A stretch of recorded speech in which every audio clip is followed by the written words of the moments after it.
Hello there my RPG lovers and welcome to another video. Drova is a brand new action RPG which recently came out on Steam and consoles. This game got some great reviews so far and it currently sits on overwhelmingly positive on Steam. I heard about Drova a long time ago actually, when the first demo came out in 2021. The developers of the game sent me a couple of emails and I did have plans to try out the demo eventually. But I'm kinda glad I didn't, because now I get to experience the full game on the official release. Drova is developed by passionate Gothic fans, so I was really curious to see if they're going to have similar features to Gothic and to what extent. Well, I can tell you straight away that Drova is indeed heavily inspired by Gothic games in the best way possible.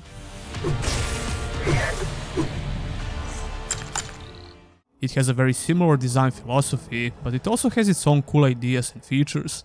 I was really surprised with the quality of this game in general, and the more I played, I realized that Drova is certainly one of the best RPGs of 2024. So what's so great about it? Well, you'll find out right after the sponsor of this video. What would you do if you could go back to the Arthurian Age? Well, you won't need to wonder any longer thanks to King Arthur Legends Rise from Kabam. Rebuild the Kingdom of Camelot, take on Arthurian quests, forge mythical weapons and try out the cross-play between mobile and PC. Pre-registration for this game is available now. Kabam has just released a brand new trailer that we're going to check out today. A broken kingdom in need of a king. Besieged by monsters and madmen who threaten to resurrect dark gods. But a dangerous pact with an ancient blade could save this realm from destruction. And be willing to sacrifice all that you hold dear to win a war for the future of humanity. You have been chosen to bring together allies and enemies. You will be tested. But you are not alone. Excalibur calls. Will you answer?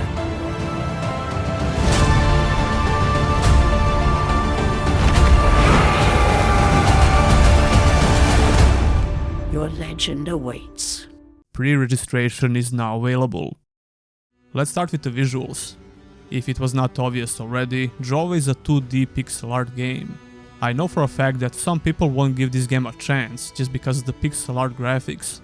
But let me tell you this, you will miss out on a great RPG for a pretty stupid reason. Although to be honest, I'm also not that crazy about 2D pixel art graphics, but then again, I'm all in for a great RPG experience and graphics don't matter that much to me in general. I have my preferences for sure, but at the end of the day, I'm just looking for a good RPG to play, and if you claim the game has Gothic-like features, I would be a fool to ignore it. That being said, I think they did an amazing job with the graphics. They managed to create such a strong immersive atmosphere, which is very hard to do even in 3D RPGs.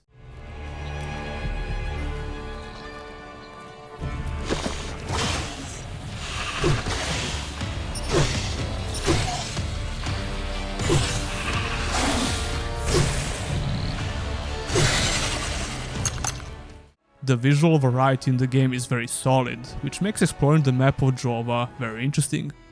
There are a bunch of different areas with unique visual styles and visual effects.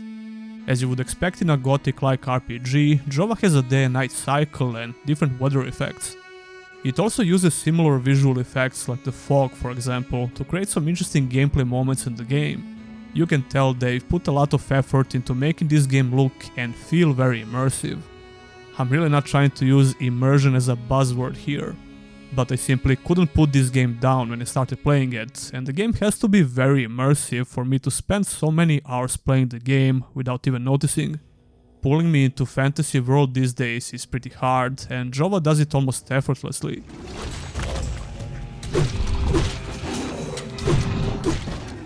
Now let's talk about the story. Drova has a dark fantasy setting and a very simple premise for the main story. The intro cutscene tells you about the people who find some mythical red crystal. The druids have managed to translate only a couple of words from the crystal and one of them is Drova. They also believe that Drova is supposed to be a utopia, a place where there is no hunger and where everyone lives in harmony. Well, you soon find out that couldn't be further from the truth. Upon activating this crystal, you somehow get teleported to Drova, but your friends were not that lucky. Your mission is to get the crystal to the druids of Nemeton. You get a lot of meaningful dialogue choices to make, with some real gameplay consequences. The game tries to teach you this early on, when you start doing some quests for the woodcutters in the starting area. If you mess something up, you can easily get some people killed. I was really surprised how impactful your decisions are in this game. Even though the main story is pretty simple, things get a lot more complex when you start interacting with people in Drova. As you would expect, all of them have their own problems that you can help them with. But a lot of people will try to take the advantage of you because most of them are assholes. Again, just like you would expect in an RPG that's inspired by Gothic games. If you're not familiar with Gothic RPGs, those games never try to treat the main character as a hero. You would have a pretty hard time with people, especially in the beginning when nobody knows who you are. Drova is very similar when it comes to this.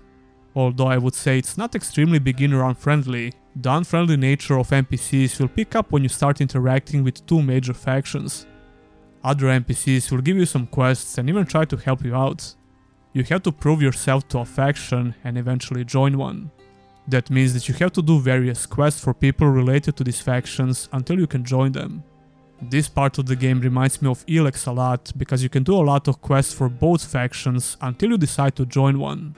And the game tries its best to tell the player the importance of this decision because it will affect the story and the gameplay.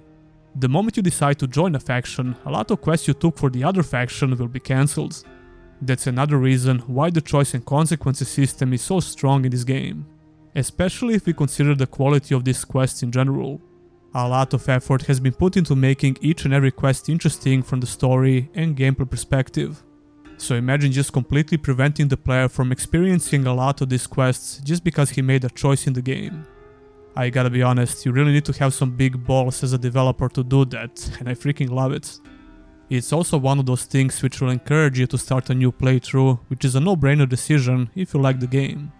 Or you can just load the previous save and do everything you can before you join a faction.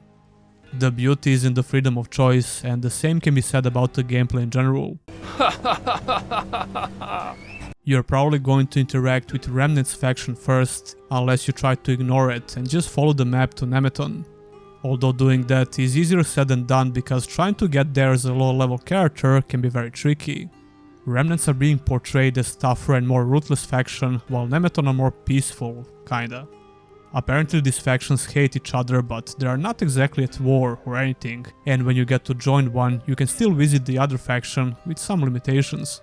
You can still trade and talk with some NPCs, although most of them will just refuse to talk. Both factions have upper quarters which are restricted to strangers. I got to the point where I could enter the upper quarter of Remnants, but when I joined Nemeton, my access was denied. It's pretty cool, and yet another Gothic-like feature. Like I said, I joined Nemeton on my first playthrough because I thought Remnants are kinda dumb. I was struggling to see the motivation behind the Remnant faction, besides the fact that most of these people got rejected by Nemeton, so they were kinda forced to create their own faction, I guess. Don't quote me on that though, but it's even in their name, so it kinda makes sense. I like how they designed the path to Nemeton to be pretty hard, so most people will just decide to stay back and do some quests for Remnants. And they will probably join Remnants because it's a bit easier to get to that point, even though you still need to do quite a bit of quests for them. You will get a very simple map of Drova in the beginning, and this map might give you a wrong idea about the world. Even when you find the full map, it might seem like the game world is much smaller than it actually is. Besides the full map of the world, Drova also has smaller maps of different areas, which I really like. It's yet another feature from Piranha Bytes games that I always enjoyed, because it gives the game world a great sense of immersion, and it's fun, for me at least. There are some hidden areas on the map as well, which are not marked on the world map, but I won't spoil anything. I love this idea of not showing the player everything on the map and letting you discover secret areas. It also makes sense when you think about it, because if people don't know about these areas, how the hell would they put it on the map? Speaking of navigation, Drova doesn't have any form of quest markers. You need to talk with NPCs, read the quest log for instructions, and explore the map in order to figure out where you need to go. I never saw this as a problem in the game, since all you need to do is explore and discover new areas and NPCs, or even use the ink to mark the locations on the map.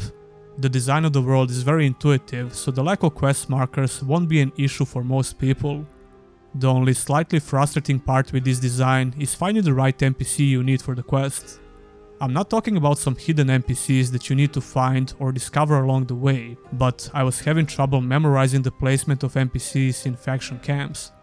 One of the technical challenges of 2D games is the verticality of the level design or the lack of it.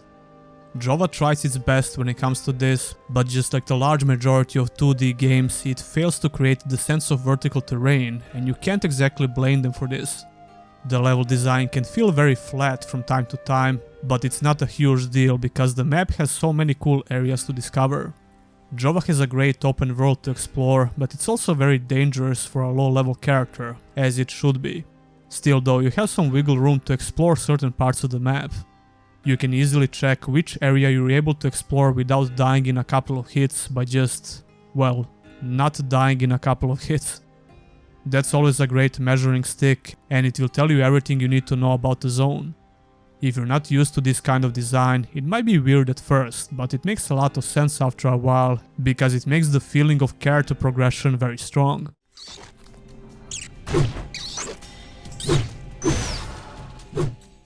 From the very beginning, Drova introduces an interesting mechanic that you're going to use a lot while exploring. You can enter this investigation mode when the eye appears above your heads.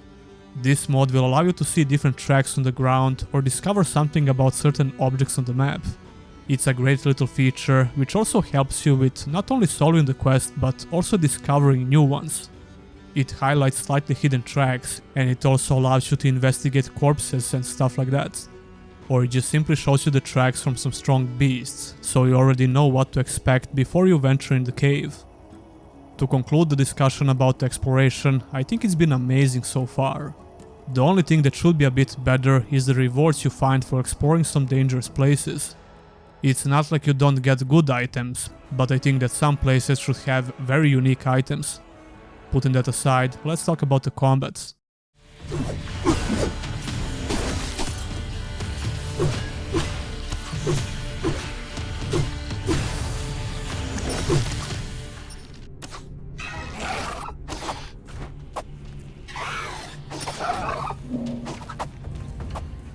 I was a bit skeptical about the combat system at first, but the more I played, the more it started to click with me.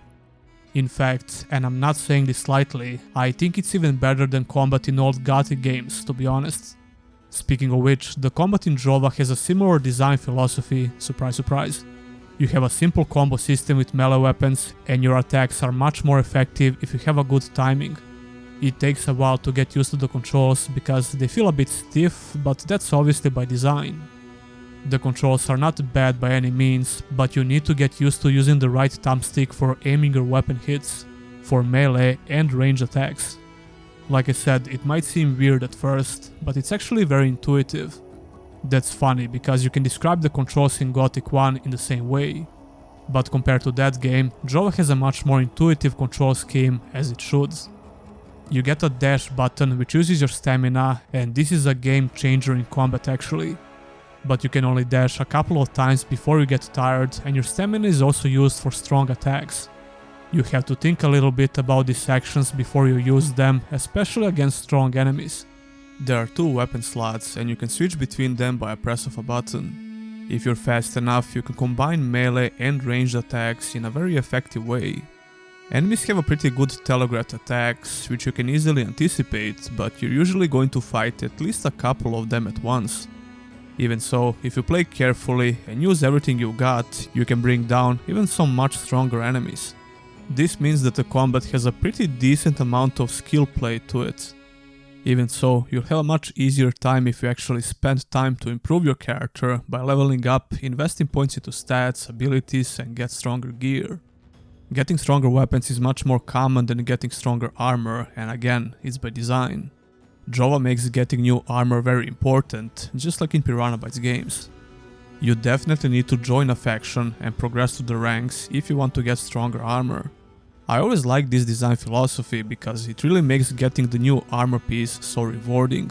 It's a big deal. The combat starts feeling very satisfying once you invest at least a couple of leveling up points into certain skill trees and get new abilities. It flows really well once you get the hang of it, and it has a very decent amount of challenge that feels fair. You can reduce that challenge by leveling up and getting stronger abilities and gear, but you still need to utilize those skill-based mechanics that we talked about. I played with a two-handed axe and a bow, but you can choose different playstyles like the sword and board, spear or slingshots. What's interesting about these abilities, you don't only learn them from leveling up. You can straight up buy some of these abilities from NPCs and use them as long as you have the focus. The focus bar gets filled with each successful melee or ranged attack. All abilities require a certain amount of focus in order to be used, and you have a useful weapon wheel for selecting different abilities. I had a lot of them, but there are only two abilities that I use the most.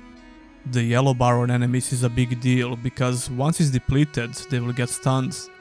Your attacks will deal damage to this bar as well, and you can also have items and abilities which helps you to bring it down faster. I focused a lot on this in combat, even more than dealing actual damage. The range gameplay is very good as well. Once you start investing points into it, you can deal some great damage if your timing is on point. There is a reload mechanic that's a bit annoying at first, but you can get stronger quivers, which allows you to use more arrows before you have to reload. It's a bit silly mechanic if you think about it, but it also prevents the player from just spamming ranged attacks like crazy. It's really dangerous when you try to do it in combat because it takes a while to reload. There is a bunch of similar, let's say, pauses in combat which serve to balance things out. For example, if you run out of stamina, you won't be able to dash, which makes you an easy target for a while. Enemies have many different tricks in their sleeve, and I think they did a great job with enemy variety. Smaller critters and a bit bigger animals are not a huge threat, they only have a handful of attacks. But you will find bigger versions of the same enemy type with more dangerous attacks. Not only that, the game gradually introduces new enemy types, and like I mentioned before, they sometimes use the environment to their advantage. For example, the swamp is very dangerous at first because you can't move fast, and this can happen.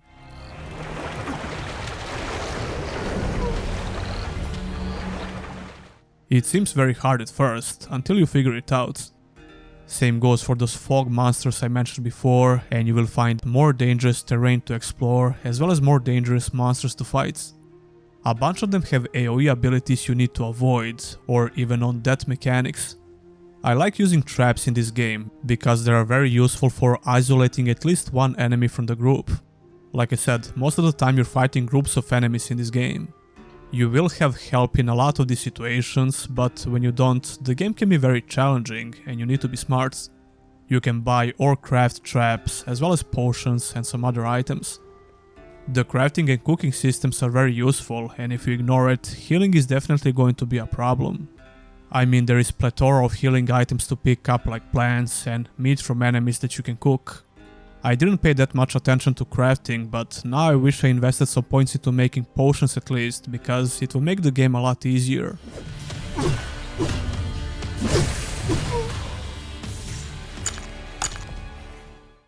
Listen, I don't get to talk about games with little to no critique very often, so please let me enjoy this one.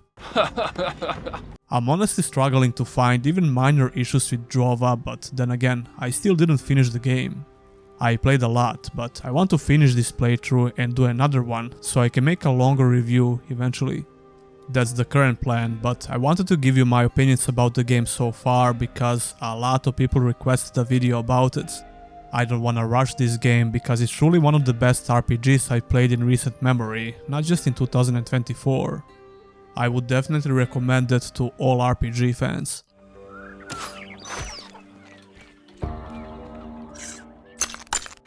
And that would be all for this video. Tell me, did you play Drova and what's your opinion about it? Leave a comment down below. Be sure to subscribe if you enjoyed the video. You can also support me by becoming a YouTube member or a Patreon. I also have some cool t-shirts and hoodies in the theme of the channel, so check that out as well. Huge thanks to all of my current supporters, and I'll see you in the next one.